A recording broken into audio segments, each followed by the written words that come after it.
13절 말씀입니다. 사무엘하 12장 13절입니다. 자막을 참조하셔서 제가 13절 읽고 여러분 15절 읽으시면 되겠습니다. 사무엘하 12장 13절 제가 먼저 읽습니다. 다윗이 나단에게 이르되 내가 여호와께 죄를 범하였노라 하매 나단이 다윗에게 말하되 여호와께서도 당신의 죄를 사하셨나니 당신이 죽지 아니하려니와. 15절입니다. 나단이 자기 집으로 돌아가니라. 우리아의 아내가 다윗에게 낳은 아이를 여호와께서 치심에 심히 앓는지라. 20절을 제가 읽습니다. 다윗이 땅에서 일어나 몸을 씻고 기름을 바르고 의복을 갈아입고 여호와의 전에 들어가서 경배하고 왕궁으로 돌아와 명령하여 음식을 그 앞에 차리게 하고 먹은지라. 24절 우리 같이 한 목소리로 읽습니다. 다윗이 그의 아내 바스바를 위로하고 그에게 들어가 그와 동침하였더니 그가 아들을 낳음에 그의 이름을 솔로몬이라 하니라. 여호와께서 그를 사랑하사.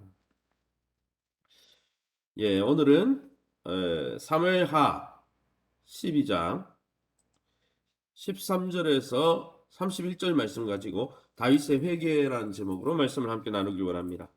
다윗은 나단 선지자의 책망을 이제 듣다가 회피하지 않고 드디어 자신의 범죄를 자백하게 됩니다. 그래서 죄를 시인하고 하나님 앞에 내가 죄인이라고 하나님의 용서가 필요하다고 고백하는 게 신앙에서 굉장히 중요하죠. 거기에 하나님의 은혜가 머무는 것이지 자백하지도 않고 회개하지도 않고 하나님의 은혜를 구하지도 않는데 하나님의 은혜를 부어준다. 그거는 성경의 논리와 맞지 않습니다. 물론 하나님은 이렇게 자백하는 다윗의 죄를 용서하셨지만은 다윗의 아이, 그 간음으로 잉태된 아이는 7일 후에 죽게 됩니다. 이런 상황 속에서 기록한 다윗의 참회시 시편 51편이 이때 심정을 기록한 시편이니까 여러분 오늘 돌아가셔서 시편 51편도 함께 묵상해 보시기 바랍니다. 그럼 오늘 이 본문을 통해서 우리가 믿고 의지하는 하나님은 어떤 분이십니까? 먼저 회개하는 다윗의 죄를 정말 용서해 주셨다는 거, 이게 은혜죠. 13절입니다. 다윗이 나단에게 이르되 내가 여호와께 죄를 범하였노라 하며 나단이 다윗에게 말하되 여호와께서도 당신의 죄를 사하셨나니 당신이 죽지 아니하겠다라고 말씀했습니다.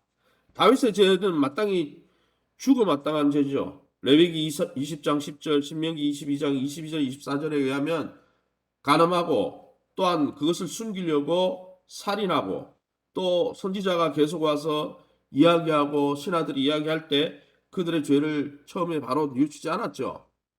그런 것을 보면 다윗은 물론 하나님의 마음에 합한 자고 하나님의 믿음 생활을 했지만은 정말 이 순간만큼은 죽어마땅한 자죠. 그러니까 우리의 인생을 보면요, 완벽한 인생이 없어요. 우리가 하나님 앞에 또 사람 앞에 기쁨이 되고 또 행복의 통로가 되고 원인이 될 때도 있지만은 우리 인생은 실수투성이 전적 타락한 죄인이라 항상 실패하고 실수하는 때가 있는데 그것을 보고 하나님 앞에 나가서 회개할 때 하나님이 용서해 주시는 것처럼 사람과의 관계도 마찬가지입니다. 나한테 항상 잘해주는 사람 없어요, 세상에. 부모도 그렇습니까? 부모도 안 그렇죠. 부모님들도 열심히 한다고 하지만 내 마음을 상하게 하고 또 우리 자신도 우리 자신의 모습을 볼 때 실망할 때가 얼마나 많습니까? 그러니 여러분 통합적으로 봐야 되죠. 저 사람이 잘할 때도 있고 못할 때도 있구나. 이걸 받아들여야 되지. 저 사람이 한 번, 두 번 나한테 좀 잘못한 거 절대 용서하지 않겠다. 그거는 여러분 성경적인 영성이 아닙니다. 어쨌든 중요한 것은 다윗의 아이는 하나님이 다윗의 죄는 용서해 주셨지만 그 죄의 결과인 아이는 죽을 것이다 라고 했습니다. 아마도 하나님께서 죄의 쓴 열매 그것을 맛보게 하시려고 큰 고통을 주신 것이죠.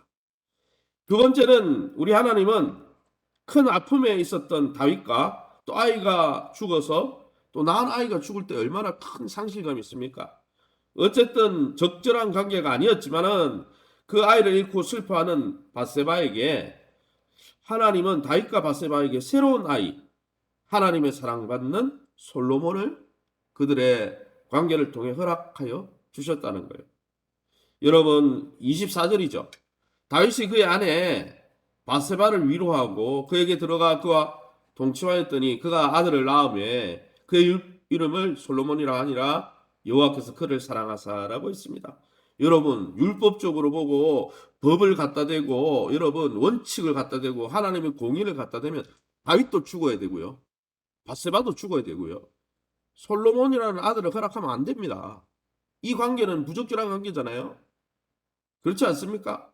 그러나 하나님은 이 죄를 용서하실 때 여러분 완전히 용서하신다는 거예요. 물론 적절한 관계는 아니었습니다. 그러나 이미 우리아도 죽었고 이미 과거가 다 되어버렸어요. 분명히 이 부분에 대해서 하나님이 심판을 하시지만은 중요한 건 뭡니까?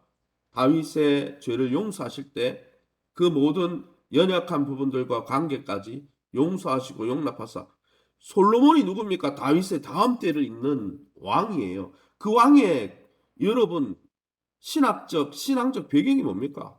좋은 배경이 아니에요. 서자 출신 남의 아내를 간음했는데 그게 나중에 정말 부인으로 맞아 들어가지고 그런 관계에서 하나님이 솔로몬이 낳는데 그러면 저주받은 아들인데 이 아들을 하나님이 사랑하셨다. 이게 은혜라는 거예요. 이게 은혜. 우리는 그런 존재라는 거예요. 하나님 앞에 원래. 하나님은 우리 죄를 철저하게 회개하는 죄인을 넓은 품으로 안아주시고 큰 사랑으로 회복시켜 주시고 그 관계를 완전히 복권시켜 준다는 거예요. 동이 서에서 먼 것처럼 나의 죄가를 기억하지 않으시는 하나님을 찬양합시다. 그렇다고 죄를 먹고 마시자는 건 아니에요. 그러나 하나님은 죄를 고백하고 자백할 때 죄로 인한 심판뿐 아니라 죄로 인해서 깨어진 하나님과의 관계까지도 회복시켜 주신다는 것이고 그것이 예수님을 보내주신 목적이라는 사실을 믿고 확신하고 날마다 하나님의 긍휼 가운데 겸손히 우리 자신을 하나님의 전신갑주를 입고 죄로부터 지킬 수 있기를 예수 이름으로 축원합니다. 그럼 오늘 이 본문을 통해서 우리에게 주시는 교훈이 무엇일까요? 오늘 말씀을 통해서 주는 교훈은 13절입니다. 다윗이 나단에게 이르되 내가 여호와께 죄를 범하였노라. 다윗은 선지자를 통해 하나님이 말씀하실 때 그 죄를 핑계대지 않았어요. 인정하고 고백했습니다. 이 핑계 저 핑계 대면서 나는 죄가 없다. 바리새인들처럼 죄가 덕지덕지 회칠한 무덤같이 죄가 가득함에도 인정하지 않는 바리새인과 같이 위선을 떨지 않았습니다. 주님의 판단은 옳고 주님의 심판은 옳다고 인정한 것이죠. 사랑하는 성도 여러분, 진정한 회개는 하나님의 평가에 또 하나님의 심판에 자신을 온전히 맡기는 겁니다. 그러게 여러분 말씀을 읽다가 찔림이 있고 기도하다가 성령께서 여러분 선한 양심을 통해 찔리게 하시고 설교자 각종 설교자와 설교를 통해서 나에게 어떻게 찔림을 주시는 거는요 하나님이 깨닫게 하시는 거예요. 그걸 왜 저 목회자가 아니면 왜 이런 말씀이 쓰여 있나? 그거는요 핑계 대는 거예요. 바리새인처럼. 그러면 기회가 없는 거예요. 그러나 하나님이 성령 하나님이 말씀을 통해 설교자를 통해 신앙의 양심을 통해 깨우치는 걸 알고 그것을 자각하며 하나님의 그 지적과 평가에 아멘, I agree. 정말 나는 죄인입니다. 하나님 나에게 긍휼을 베풀어 주시고 내가 이 성품과 이 삶에서 벗어날 수 있게 도와주십시오. 이렇게 애통해하는 자가 위로를 받는 것이 천상의 복이죠. 그게 진짜 복이죠. 사랑하는 성도 여러분, 회개를 조건으로 내가 회개하면 이렇게 해주십시오. 협상하는 것은 진정한 회개가 아니죠. 하나님이 판단하시는 그 처분에 정말 나는 그런 존재입니다. 하나님.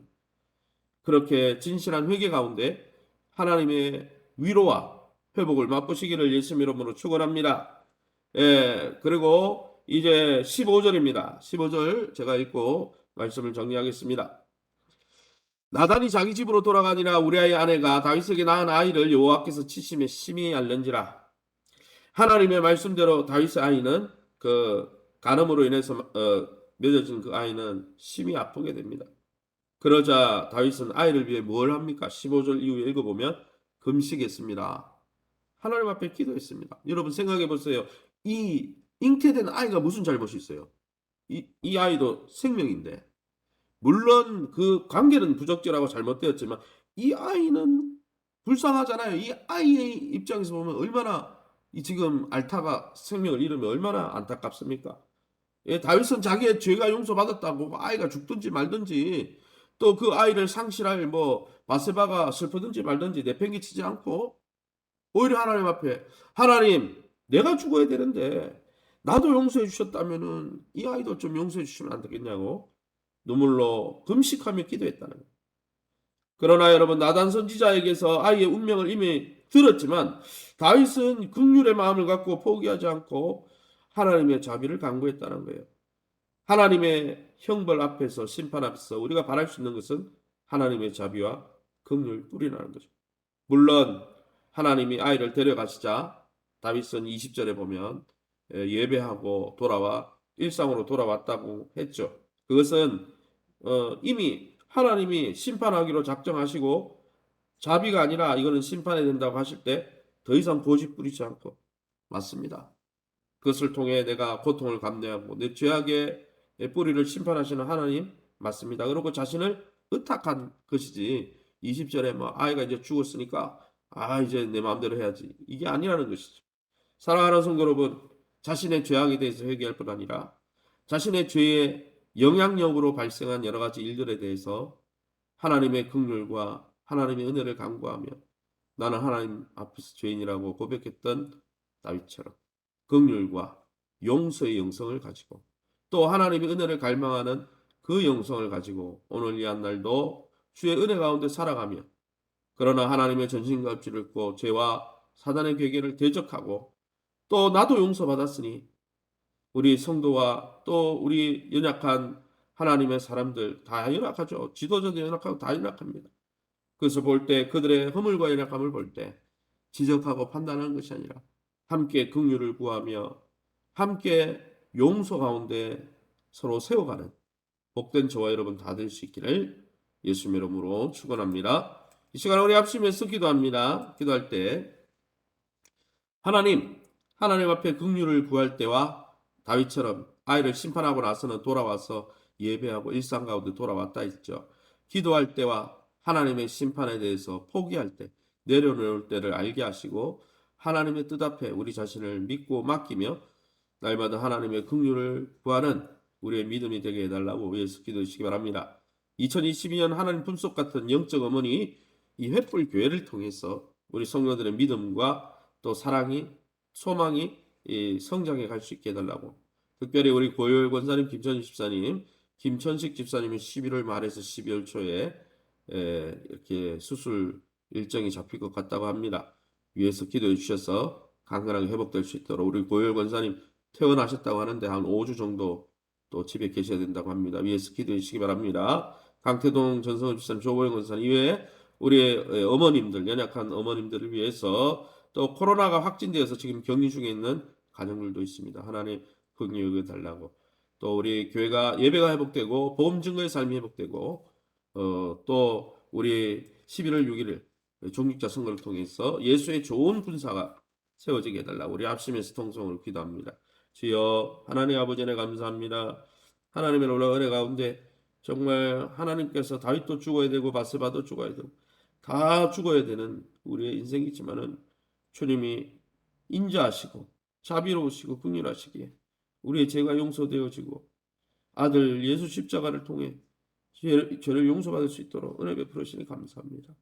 날마다 깨어서 기도하며 하나님의 전신갑주를 입고 죄를 대적하며 하나님의 뜻에 따르게 도와주시고 죄를 범한 이후에는 우리의 고집과 아집을 내세우는 자가 아니라 날마다 하나님의 은혜와 긍휼을 간구하며 죄를 인해서 애통해하는 그로 말미암아 하나님의 위로와 용서를 받는 복을 누리게 도와주시고 우리가 하나님의 용서와 은혜로 유지되고 있음을 정말 자각하여서 우리에게 허물 지고 우리에게 때때로는 마음을 슬프게 하는 자들을 향해서도 동일하게 주의 긍휼과 용서로 대할 수 있도록 은혜 베풀어 주옵소서.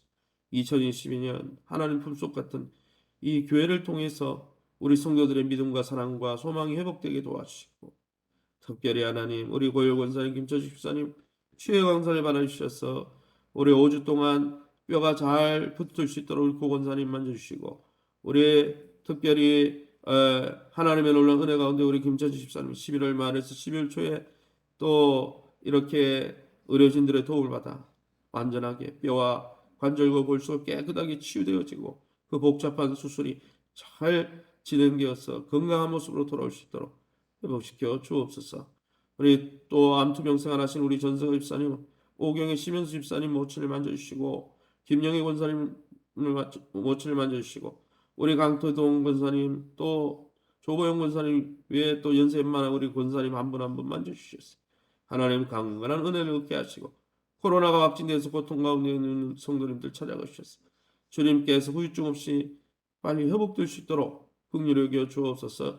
11월 6일에 중직자 선거를 앞두고 있습니다. 예수의 좋은 군사가 아버지 세움받기도 하시고, 이미 세움받은 우리 중직자들도 성령 충만해서 사랑 충만, 은혜 충만, 헌신, 충성 충만하여 저들의 믿음의 분량을 따라 연합하는 섬김을 통해 이 교회가 다시 한번 주를 위해 쓰임받을 수 있도록 축복하시고 은총도 하여 주옵소서. 모든 영광 하나님께 돌려드리며 예수 이름으로 기도합니다. 아멘. 하늘에 계신 우리 아버지여, 이름이 거룩히 여김을 받으시오며 나라의 마옵시며 뜻이 하늘에서 이룬 것 같이 땅에서도 이루어지이다. 오늘날 우리에게 일용할 양식을 주옵시고, 우리가 우리에게 죄진 자를 사하여 준 것 같이 우리 죄를 사하여 주옵시고, 우리를 시험에 들게 하지 마옵시고 다만 악에서 구하옵소서. 대개 나라와 근생강의 아버지께 영원히 있사옵나이다. 아멘.